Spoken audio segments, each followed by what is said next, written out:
ሰለላሁ ዐለይሂ ወሰለም ወደሳቸው ከፈረንጅ ሀገር ሐኪም መጣላቸው። በድሮ ጊዜ ነገስታት ሐኪም ይልካሉ፣ ሀዲያ ይልካሉ፣ አገልጋይ ይልካሉ። ሐኪም መጣላቸውና እሳቸውን ሊያክም ማለት ነው። እኛኮ አሉ እኛኮ እንዴት እንደተናገሩ ሐኪም አንፈልግም አሉ። ነህኑ ቀውሙን እኛ እንዲህ ያለን ሰው ነን አሉ።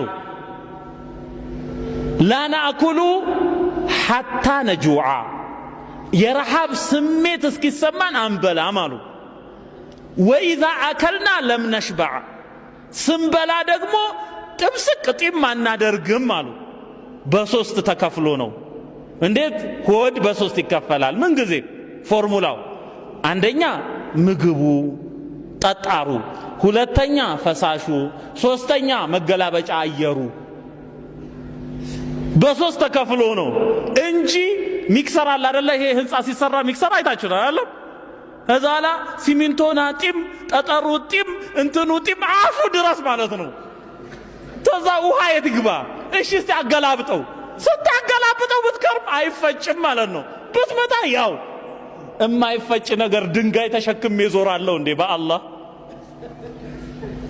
ስለዚህ ኢማሙ ሻፊዒ ምን ይላሉ? አጣዓሙ አለ ጣዓም ይላል። በምግብ ላይ ምግብ መደረብ አያችሁ ቃቲል ነው ገዳይ ነው ይላሉ። ገዳይ